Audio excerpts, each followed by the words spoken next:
Good afternoon. It is 12:34 p.m. on June 20th, 2023. It's a beautiful, bright, sunny day here on the commentary channel tracks. Uh, Here we are in the Discord server channel, in the Edbound Discord server. It's $1 to get in if you want to be a part of these things in the future, so you can, you know, hang out and talk during the commentary tracks. So today it's gonna be decided between Miles Ballin and the Flash movie, two of the most recent uploads that I have not covered yet. Miles Ballin was created last week and Flash movie was done this week. So let's see what we got. Wait a second. That's not the right wheel. Apply wheelchair. Whoops, that's my bad. Let's do this again. Like properly. Edbound is old? I'm not that old. Okay, so today we're going to be commenting the video that we came out yesterday. The Flash movie is so good, I forgive all of Ezra Miller's crimes. Now, because this video just came out, I could probably just put it on the Premiere Pro and show you guys how I did some of this stuff. So I think I'll do that instead.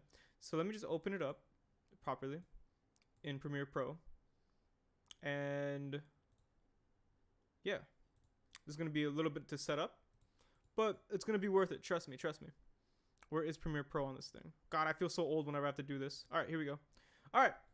And now let me just set it up for the streamer people that currently are in the Discord chat. Because when I do it like this, I can show you guys more in depth, like the skeletons of the actual film itself. And I think that's more fun. So let's try this. All right, let's start off from the beginning. Now, this beginning portion was actually pretty easy to make. You know, it's just two people talking.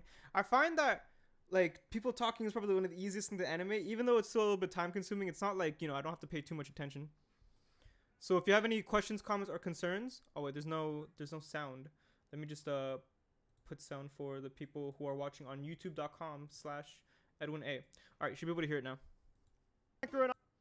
I actually got the chance to see an advanced screening of the film. That's right. So, and while we had originally planned to give the viewers at home our pure his career is done, I'm pretty sure. Ezra Miller's? Yeah. How do you have your voice sounding like two different people?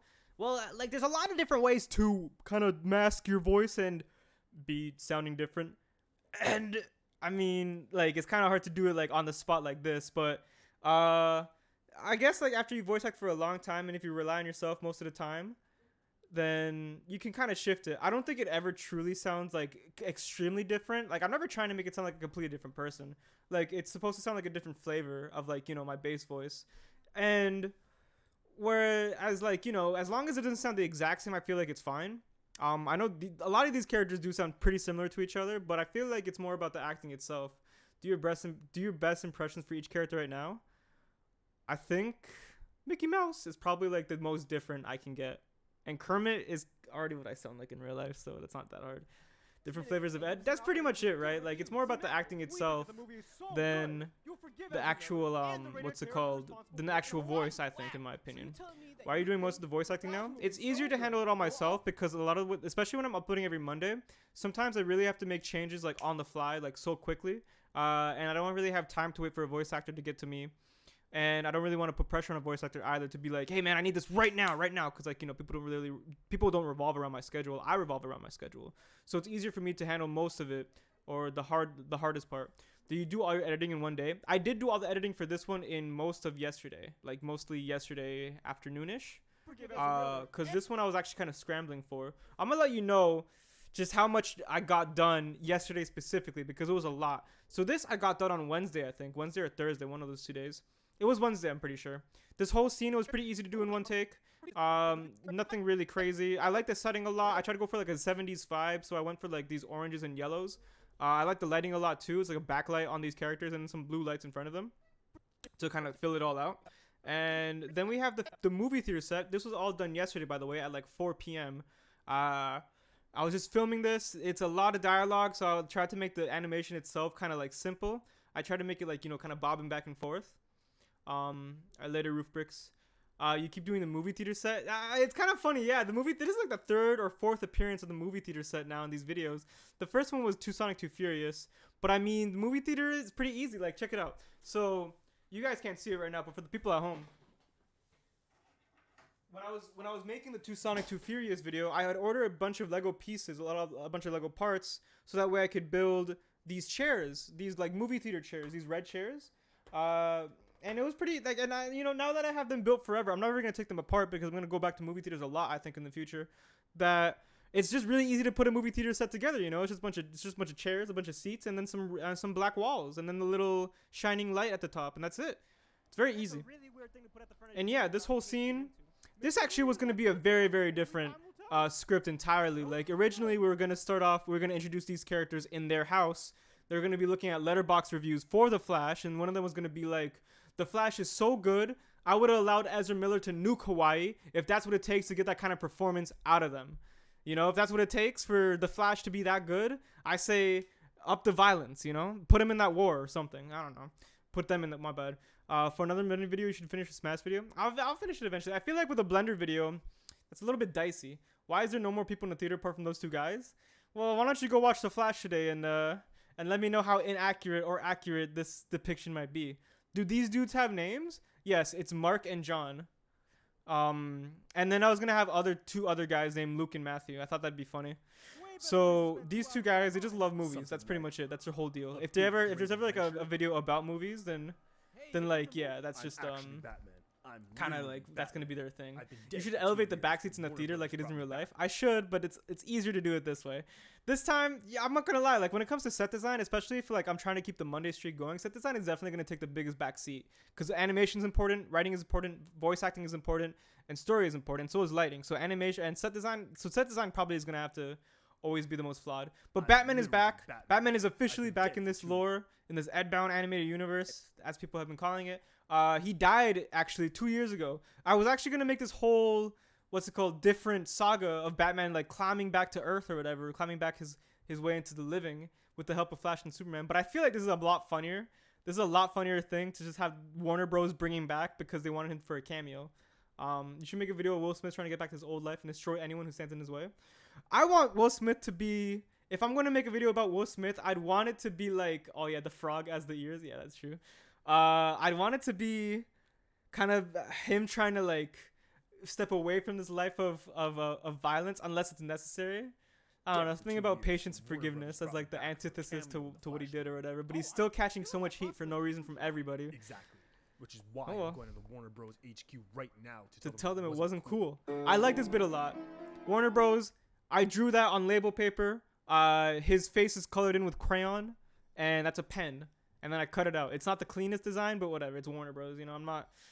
They don't. You know, if this was Martin Scorsese, I would have spent hours and hours on it. But this is Warner Bros. So whatever. I like this bit right here, where Batman flies in and smashes through the window. If we go frame by frame real quick on this, you can see, what's it called? Let's see. Like to mask these things out, like I use the helping hand to hold up Batman originally, and then for these different glass planes, for example, it's a lot of different things holding up. We have some sticky tack holding this one up. We have some we have a a pillar piece or a panel piece, I think they're called, holding these ones up.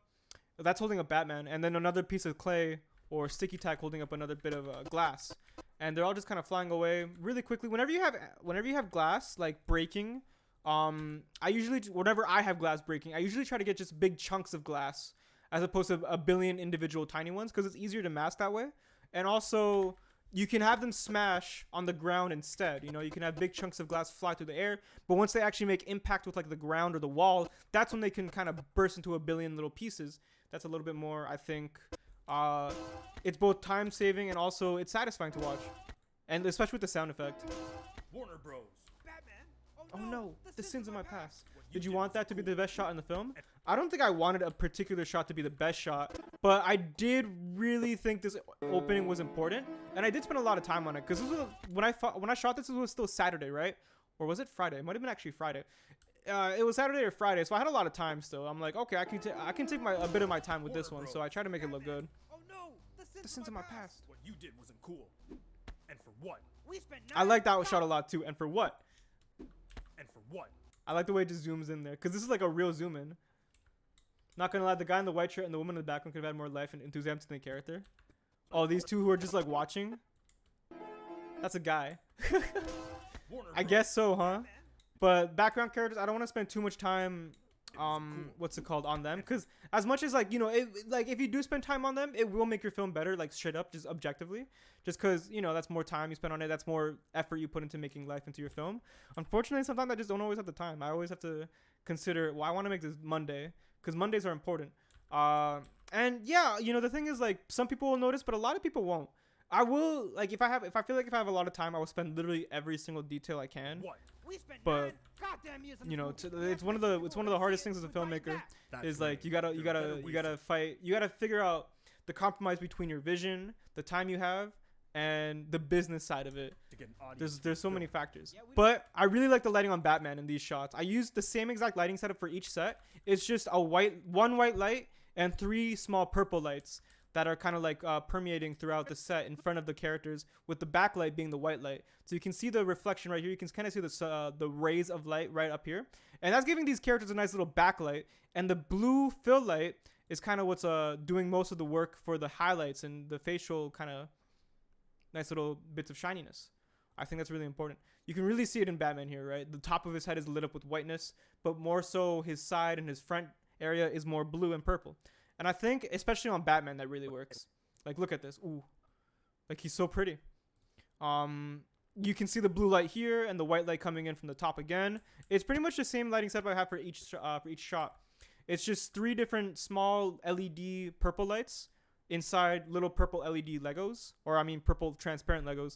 And then the one white flat light. It's like, yeah. What camera was used in the animation? Canon, what's it called? A Canon EOS Rebel T6.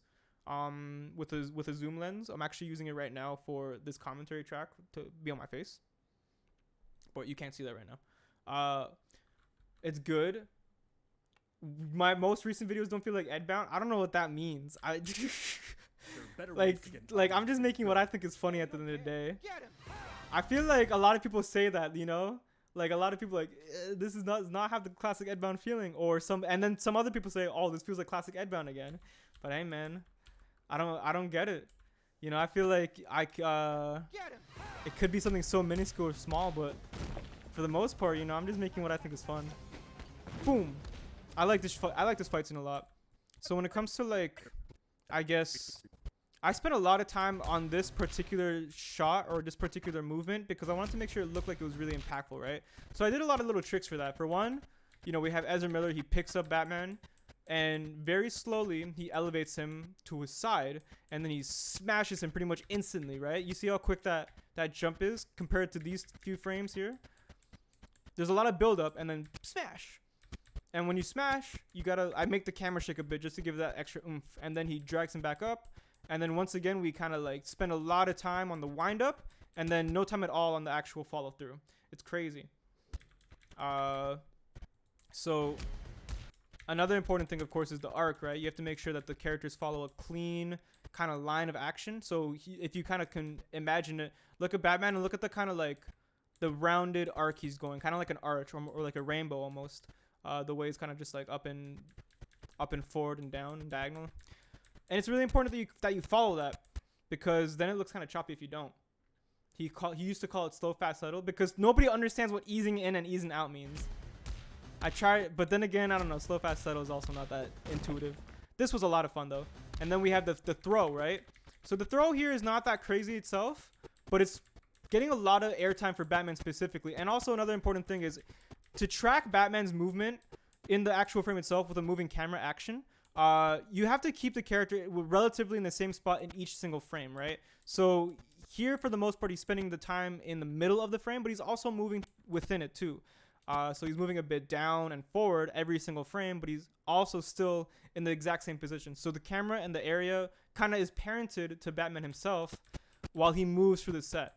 What actually happens in the set around doesn't really matter because the audience isn't focusing on that, and they can kind of register what happened after the action actually finishes. So we break through the table like that. He's thrown in the air, and our eye is on Batman the entire time. I'm trying my best not to break your focus. I think the reason this scene looks so smooth is because Batman is always in the middle. Oh yeah, that's true, eh? You said 5? My bad, Rogue. I changed it. I then changed it. How do you do the 15 FPS run cycle? It's like 3 frames. Or 4 frames, actually. I'll show you in a second. So, okay, so we have this shot where he throws the Batarang, which is a lot of fun. If you want to see how I masked that, check it out. It's just a lot of sticky tack. It's a lot of clay. And that's pretty much it. Wait a second. How can I... Let's see here. Yeah, so... With the masking is a lot of fun. I like it. I like doing it, because it really makes your character. Oh shoot! I didn't mean to do that. Like, if you have something in the air, I feel like that's a really big sign of like understanding of what you're doing, and also it makes it all the more dynamic, right? It makes your stop motion all the more impressive if you have a lot of stuff in the air all the time. It shows that you're not afraid of the work. It shows that you're not afraid to like, you know, do an extra step, and it definitely makes it better for it. All right, so this run cycle, for example, with this specific run cycle, it's only about 4 frames total. He spends 2 frames kind of, okay, so it starts officially here. He spends 2 frames in the air and then 1 frame on the ground. It's only 3 frames, or 6 technically if you count the second motion where he swings his other arm forward. But really, it's just kind of like, you know, we have his arm and his left arm and his right leg kind of paralleling each other. His left arm, or his right arm and his left leg also parallel. And then we also move Batman up a tiny bit up and forward within the frame itself, even though the background is moving around him and the camera is moving too. And then we have him drop. Boom. 1 frame where he's actually on the ground. And that's the only frame that we need because we want the audience to focus more on the actual upswing of his run.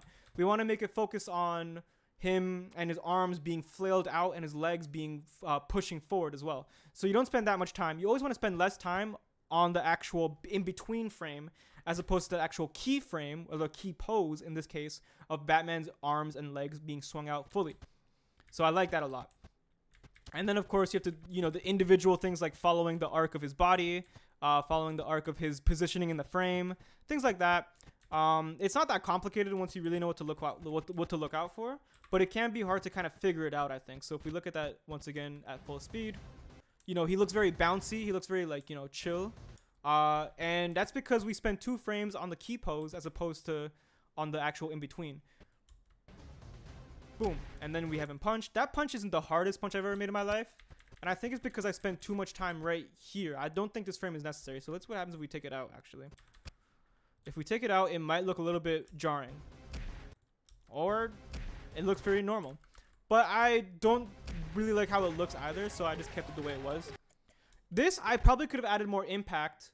I probably could have added more impact within each frame here too, right? If I shook the camera a bit.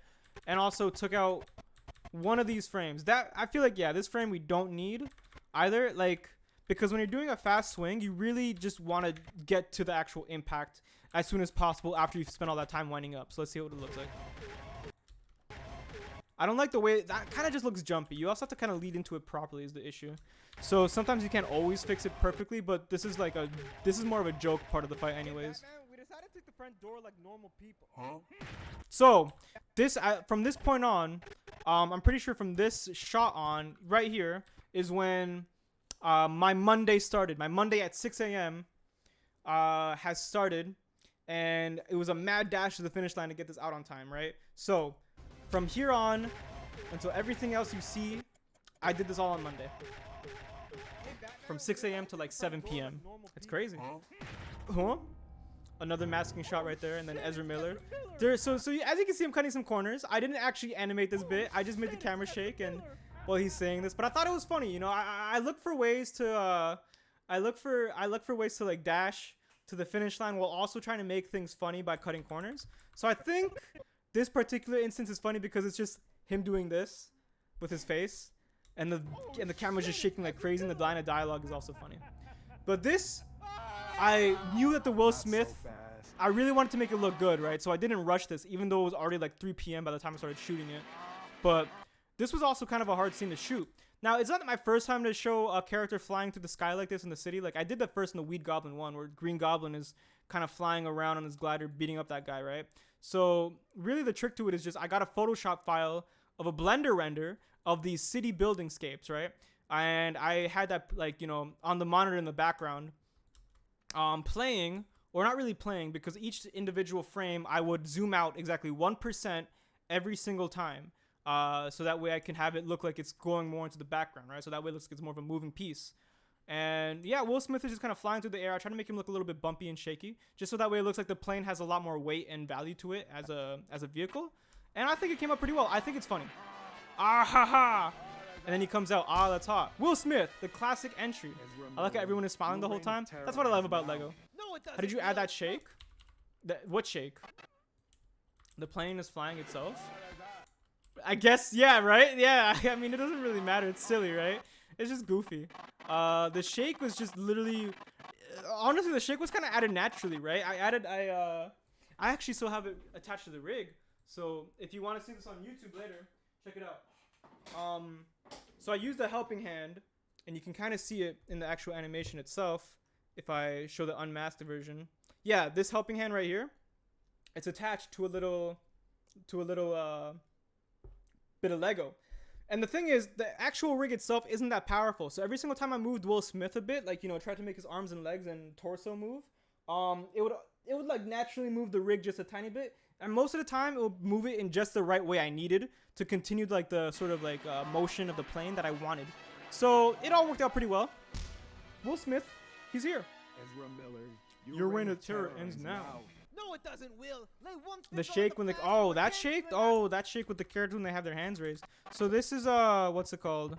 This is actually a different effect in Premiere Pro. It's called the transform effect. So basically what it is, if you add a different shutter angle like 260 and you keyframe some movements like positioning movements, it will add a blur to what you're doing. So let's take away that shutter angle and see how it looks like without it. Now it still looks like fun and cool, but it's not as shaky. And then we can take away all these transforms or all these transform keyframes and just, you know, see how it looks like originally or how it always looked like before I actually moved it around in post. Okay, well, aside from that, let's pretend like that doesn't exist. Like that. I guess I could have kept like that, honestly, but whatever. Not so fast. Why does his voice sound AI generated? Because it is. Will Smith's AI generated voice is probably one of the funniest things about him. Your reign of terror ends now. It's the exact same clip. It's the exact same voice line. It's the exact same audio file. Lay one finger on the flash and we're canceling I Am Legend 2. Now this is just a bit of commentary, of course. You know the whole bit like, hey, why was Will Smith so vehemently demonized by Hollywood for one act of violence, but Ezra Miller was so protected? I don't know. It's crazy. Change you fundamentally as a person. And then this whole bit is kind of just like to be alive. what I look for in movies specifically. And Warner Bros is trying to like, you know, he's trying to fake it. For the reign of terror that they were responsible for in Hawaii.